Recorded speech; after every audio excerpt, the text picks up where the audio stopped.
पहला खतरा ये है कि हमारा ज़्यादातर हथियार जिसके बलबूते पे हमने पाकिस्तान से जीत हासिल की है, वो रूस से आता है। यानी हमारी एस-400 और हमारा ब्रह्मोस दोनों रशियन है। ये गलत कहना है कि ये हमारा डोमेस्टिक है। ब्रह्मोस भी रूस का ही दिया हुआ है, सारी टेक्नोलॉजी रूस की दी हुई है, डीआरडीओ बनाता है उसको यहाँ पे अंडर लाइसेंस।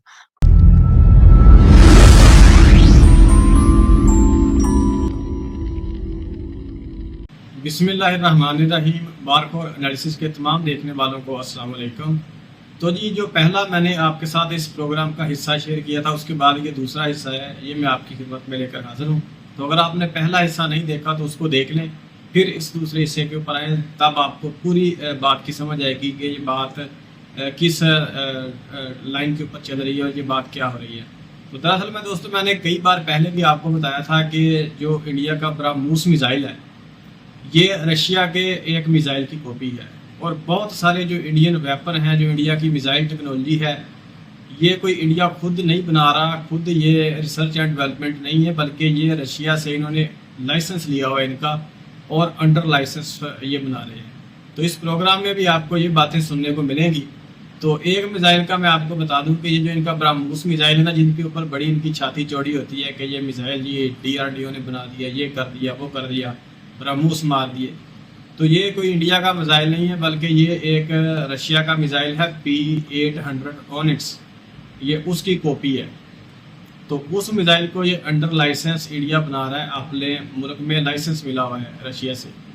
और ये 90-80 यानी कि 80 की दहाई की टेक्नोलॉजी है जो रशिया ने इनको ट्रांसफ़र की हुई है। तो अभी तो रशिया के पास मज़ीद पता नहीं क्या क्या कुछ आ चुका है, लेकिन ये एक ओल्ड टेक्नोलॉजी है, लेकिन अच्छी टेक्नोलॉजी है, सुपरसोनिक मिसाइल है ये।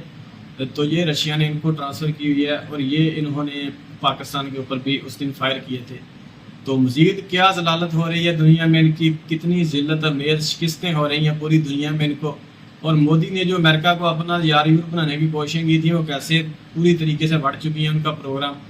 तो ये सारी बातें अब इस वीडियो में होंगी। तो वीडियो शुरू करने से पहले हमेशा की तरह जी, चैनल को सब्सक्राइब कर लें और बेल के आइकन को प्रेस कर लें, ताकि आपको वीडियो का नोटिफिकेशन मिलता रहे। और साथ में लाइक और शेयर भी कर लें इस वीडियो को, ताकि ये वीडियो ज़्यादा से ज़्यादा लोगों तक पहुँच सके।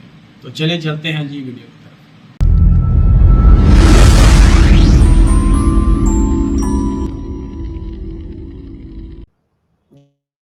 ऐसा लग रहा है कि मोदी जी ने सांप को गले लगाया था, और आज उसी सांप ने प्रूव कर दिया कि वो सांप अब डोनाल्ड ट्रंप के गोद में बैठेगा और भारत को ही डसेगा। मोहसिन कुछ कहना चाह रहे हैं, उसके बाद मैं पाशा साहब के पास आऊंगी। जी मोहसिन बोलिए। नीलू जी, 3 खतरे हैं हिंदुस्तान को, जो लोगों को दिख नहीं रहे हैं अभी सही से। पहला खतरा ये है कि हमारा ज़्यादातर हथियार जिसके बलबूते पे हमने पाकिस्तान से जीत हासिल की है, वो रूस से आता है। यानी हमारी एस-400 और हमारा ब्रह्मोस दोनों रशियन है। ये गलत कहना है कि ये हमारा डोमेस्टिक है। ब्रह्मोस भी रूस का ही दिया हुआ है, सारी टेक्नोलॉजी रूस की दी हुई है, डीआरडीओ बनाता है उसको यहाँ पे अंडर लाइसेंस। पर ये नहीं है कि हमारा बनाया हुआ है, हमने इसमें कुछ बनाया नहीं है, ये बल्कि रशिया की 70s और 80s की टेक्नोलॉजी है। अब वो रशिया हमसे दूर जा रहा है मोदी सरकार के अंडर, और वो पाकिस्तान के करीब जा रहा है। यहाँ तक कि आज खबर ये आई है कि रूस प्रपोज़ कर रहा है कि पाकिस्तान को परमानेंट मेंबर बना दिया जाए ब्रिक्स का। ये शायद मुमकिन नहीं होगा, क्योंकि हिंदुस्तान उस पे ऑब्जेक्शन करेगा, पर ये बात ही कि रशिया प्रपोज़ कर रहा है, ये ही कितनी बड़ी बात है, आप सोचिए। दूसरा खतरा हमें ये है कि देखिए, पहले हमारी जो मनमोहन सिंह और उनसे पहले जो हमारी नीति थी, ये थी कि हम चीन के बॉर्डर पे इतनी फ़ौज लगाते नहीं थे। हमारी बहुत सारी फ़ौज जो थी वो अ, पाकिस्तान के बॉर्डर पे लगी हुई थी, और कश्मीर में लगी हुई थी मिलिटेंसी की वज़ह से, और नॉर्थ ईस्ट में लगी हुई थी। पर बॉर्डर पे चाइना के बॉर्डर पे ख़ास इतनी फ़ौज लगी हुई नहीं थी। इस वक़्त 1 लाख फ़ौज सिर्फ़ चाइना के बॉर्डर पे लगी हुई है, सिर्फ़ लद्दाख के एरिया में। तो उससे क्या होता है कि फ़ौज थकती है। फ़ौज का वेयर एंड टेयर होता है, इक्विपमेंट का भी, लोगों का भी, क्योंकि कांस्टेंट तैनाती कोई रख नहीं सकता। तो उससे हमारी प्रिपेयर्डनेस नीचे जाती है। यानी जंग की सूरत में हम एक डिसएडवांटेज पे होंगे, कमज़ोरी पे होंगे पाकिस्तान और चाइना के मुतालिक। तीसरा बहुत बड़ा खतरा ये है कि ये हिंदू-मुस्लिम कर के बीजेपी ने बांग्लादेश में भी प्रॉब्लम क्रिएट कर दी उनको, दीमक बोल-बोल के, और बंगाली मुसलमानों को हमेशा वो बांग्लादेशी कह के उनको धक्का मार के निकाल देते हैं। हालाँकि वो हैं बंगाली, मालदा के और उसके मुर्शिदाबाद के। तो इसी तरह से हिंदुस्तान में कश्मीर में उन्होंने जो हमें इंटेलिजेंस आता था कश्मीरियों से, जम्मू के मुसलमानों से, गुज्जरों से, बकरवालों से, वो आना बंद हो गया है। वो सबने बताया, ये दुल्लत सबने बताया, आर्मी में मेरे दोस्त हैं वो भी बता रहे हैं, कोई इंटेलिजेंस नहीं आ रहा अब, क्योंकि अब उनको मारते हैं ये, उनके साथ बुरी हरकतें करते हैं, जैसे वो किया उस बच्ची आसिफा के साथ, ऐसे बहुत सारे केस हैं। तो अ तो उसकी वजह से हमारी सुरक्षा जो है कश्मीर में भी और नॉर्थ ईस्ट में भी खतरे में है हिंदू-मुस्लिम के चक्कर में। यानी ये देश को बाँट के हिंदू-मुस्लिम में देश को कमज़ोर कर रहे हैं। तो एक तरह से असली एंटी नेशनल तो वही है जो देश का नुकसान कर रहे हैं। यानी कि असली एंटी नेशनल तो बीजेपी और मोदी जी हैं और अमित शाह जी हैं, जो बार-बार ये कहते हैं कपड़ों से पहचान लिया, भैंस चुरा के ले जा रहे हैं पंक्चर वाले, और इस तरह की बातें करते हैं कि ये दीमक की तरह चाट रहे हैं अंदर से नहीं, मुझे ये हिंदुस्तान नहीं को। समझ में आ रहा है, आपने बिल्कुल सही कहा और डॉक्टर पाशा अब मैं आपके पास आ रही हूँ कि अगर मोदी जी चुनावी भाषणों में अपने ये कह सकते हैं कि हमारे नसों में सिंदूर बह रहा है, तो आज इसी भाषा में वो डोनाल्ड ट्रंप को कहे कि तुम्हारी हिम्मत कैसे पड़ रही है कि जिस व्यक्ति ने पहलगाम अटैक करवाया और उसके इशारे पर पहलगाम अटैक हुआ, आज उसको तुम अपने मिलिट्री परेड में क्यों बुला रहे हो? मैं तुम्हारे देश के साथ संबंध नहीं रख सकता हूँ। क्या इतने गट्स मोदी जी में नहीं है डॉक्टर पाशा? या हम बहुत ज्यादा नहीं एक्सपेक्ट कर रहे हैं प्राइम मिनिस्टर से? नहीं नहीं, ये आप उम्मीद मत रखिए। फर्स्ट ऑफ ऑल मेरे उनकी असेसमेंट उम्मीद में छोड़ ही देनी चाहिए प्राइम मिनिस्टर से कुछ भी। ये कम से कम नहीं, ऑब्जेक्ट तो करें। आप उम्मीद मत रखिए प्राइम मिनिस्टर मोदी से। ये असल में जड़ जो है ये मिसगाइडेंस फॉरेन पॉलिसी में, ये जयशंकर का माइंडसेट है।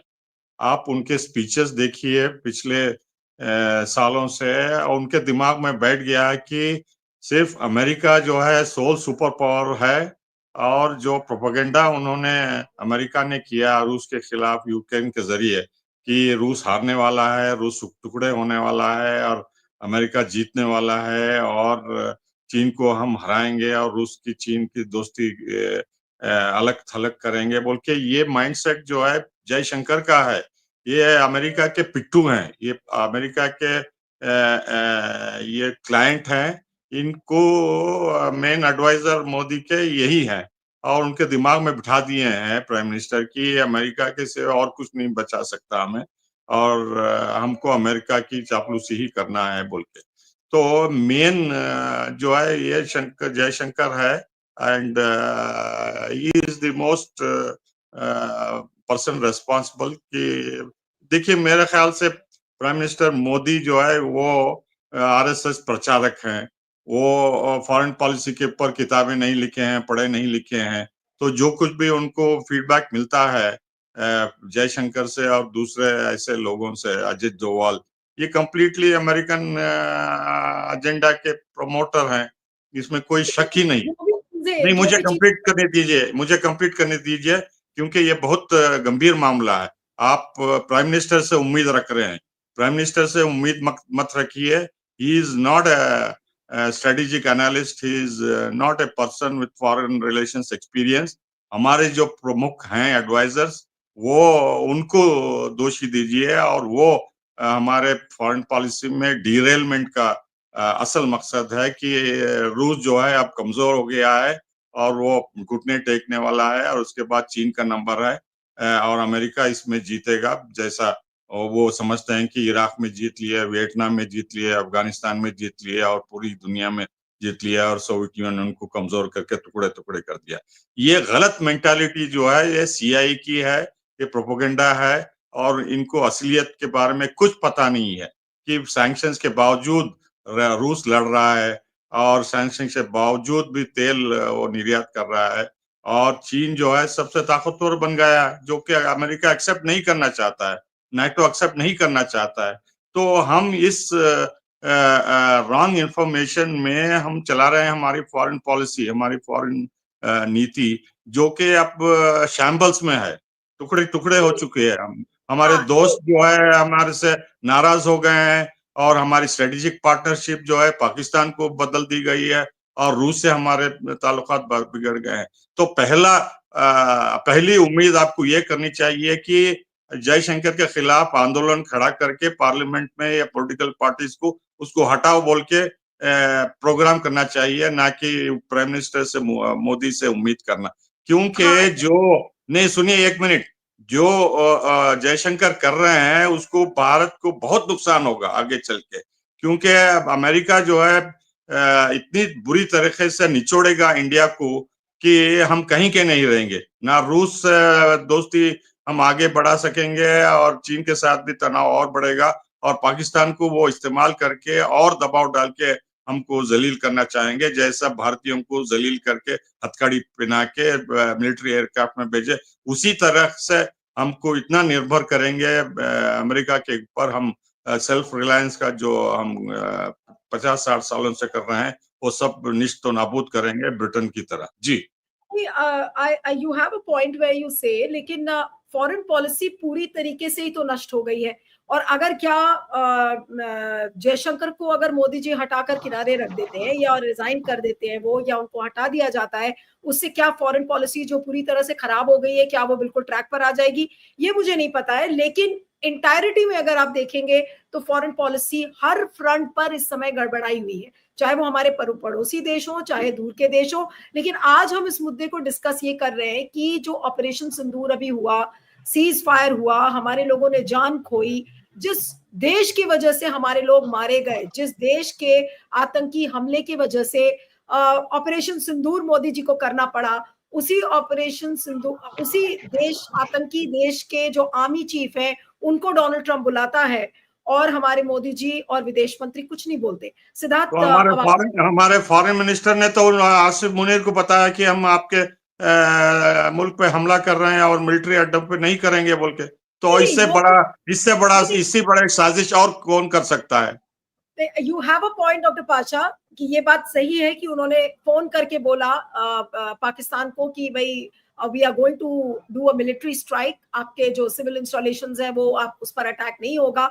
लेकिन अब क्या, अब व्हाट नेक्स्ट? ये तो मिलिट्री परेड में आसिफ मुनीर दिखेंगे, ट्रम्प के साथ हो सकता है बैठे हुए नजर आए, हो सकता है भारत का भी कोई नुमाइंदा जाए। भारत की ये कितनी बड़ी बेइज्जती है। सिद्धार्थ, उसके बाद फिर मैं अंतिम कमेंट कुछ जी, सचिन तेंदुलकर की सफलता इससे नहीं नापी जाती है कि वो पेप्सी के कितने एडवर्टाइजमेंट में आए, उनका नापा जाता है कि उन्होंने पिच पर कितने रन बनाए। तो अगर मोदी सरकार समझती है कि वो प्रचार कर लेगी और भारत भर में बहुत सारे कार्यक्रम कर लेगी, ऑपरेशन सिंदूर कर लेगी, तो ऑपरेशन सिंदूर बेच लेगी, तो सचिन तेंदुलकर समझ जाए कि मैंने इतने सारे पेप्सी के बोतल बेच दिए, वो नहीं होता है।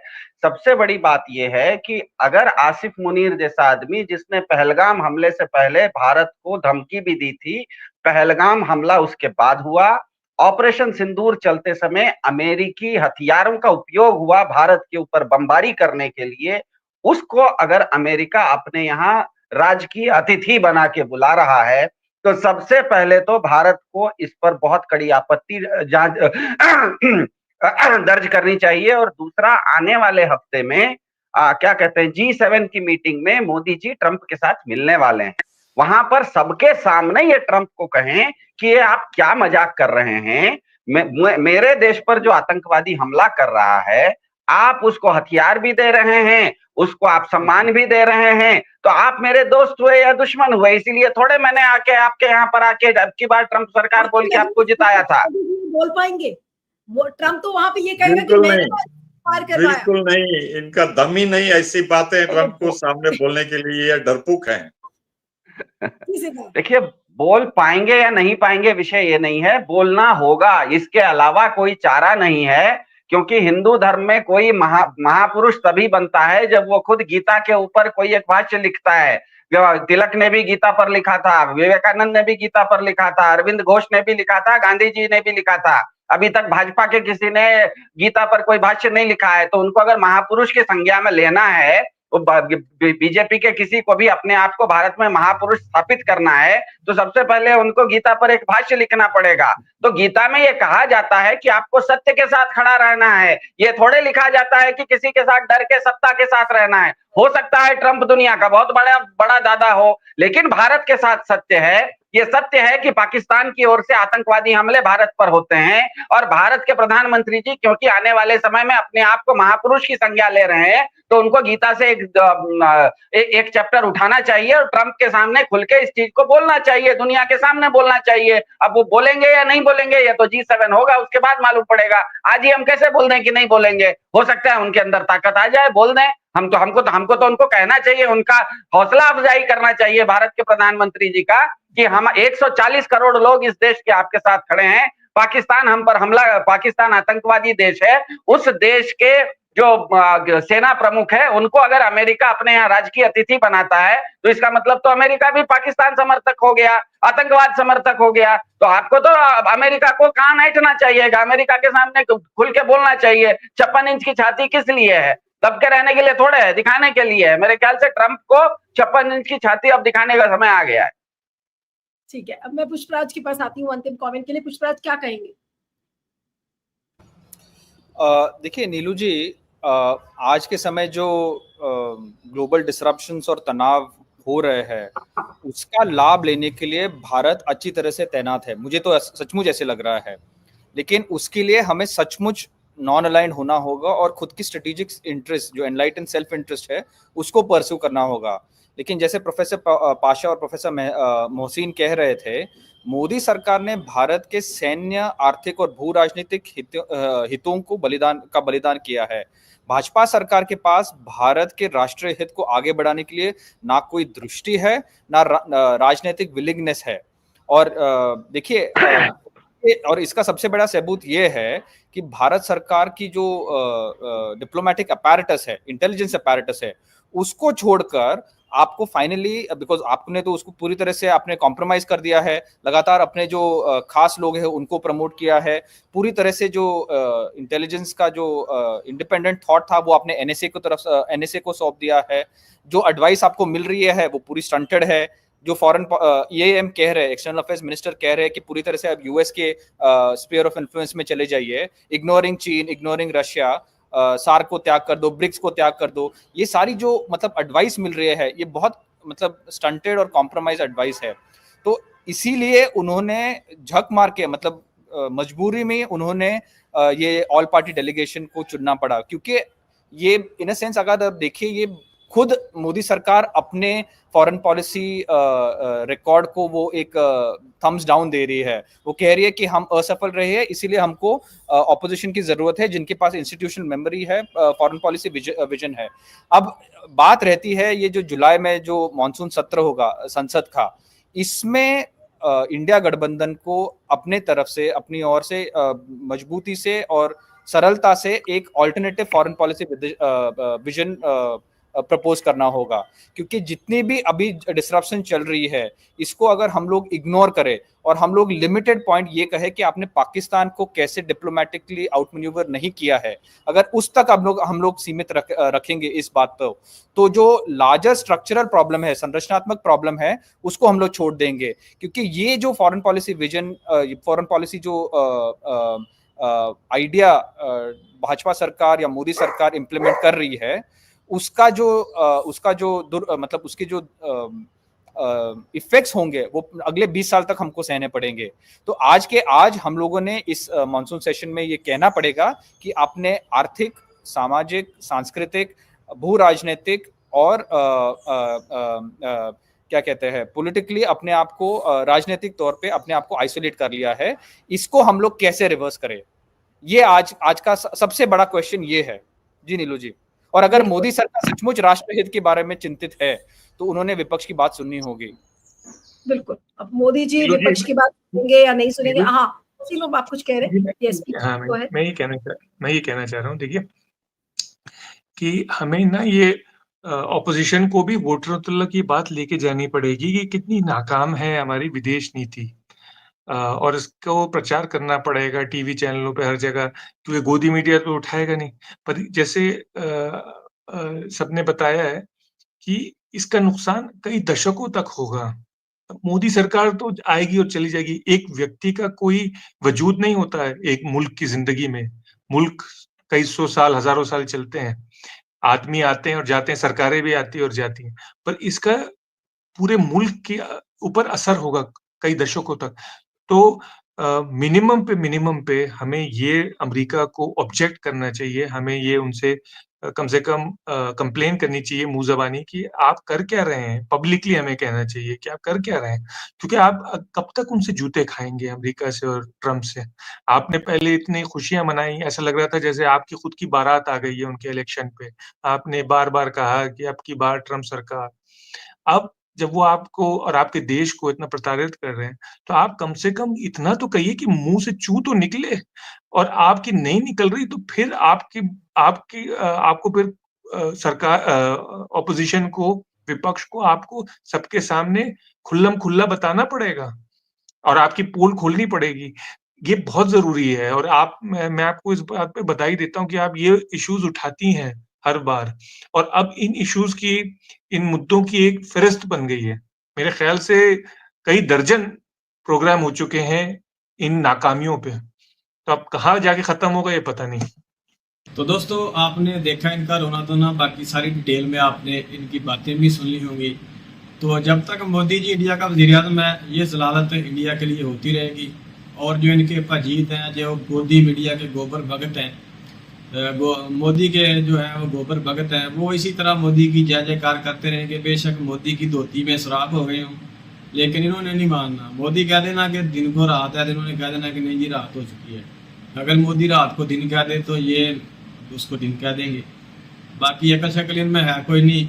अगर इनसे बातें आप सुने ना, इनकी वीडियोस वगैरह देखें या इनके कमेंट पढ़ें, तो पता क्या कहेंगे, पाकिस्तान एक बेकारी मुल्क है, हम दुनिया की सुपर ताकत हैं, चौथी बड़ी मईशत बन चुके हैं। लेकिन हकीकत में अगर कोई आप जहाँ पे बैठ के ये कमेंट कर रहे हो, दस्ती वहाँ पे पहुँच जाए ना किसी तरीके से, आपके पास जादू हो और आप ऐसे करें और कहें कि ये जो बंदा जहाँ पे बैठ के कमेंट इस बंदे ने किया है, मुझे इस जगह पे ले जाओ, तो सीधा आप जाके रेल की पटरी के ऊपर गिरेंगे, या रेल की पटरी की साइड के ऊपर या रेल की पटरी के ऊपर गिरेंगे और वहाँ पे इतना गंद होगा कि आपको पैर रखने को जगह नहीं मिलेगी। तो सुबह सुबह उठते हैं जनाब ये, या सुबह सुबह उठते हैं, जाते हैं ट्रेन की पटरी के ऊपर, सिस्टम सारा ऑन करते हैं, उतारते हैं, बैठ जाते हैं, रिलैक्स हो के मोबाइल हाथ में पकड़ लेते हैं। कोई 4-5 इधर बैठे होते हैं भगत, कोई 4-5 इधर बैठे होते हैं भगत। तो वो कहता है हाँ कौन सी पोस्ट तुमने खोली है?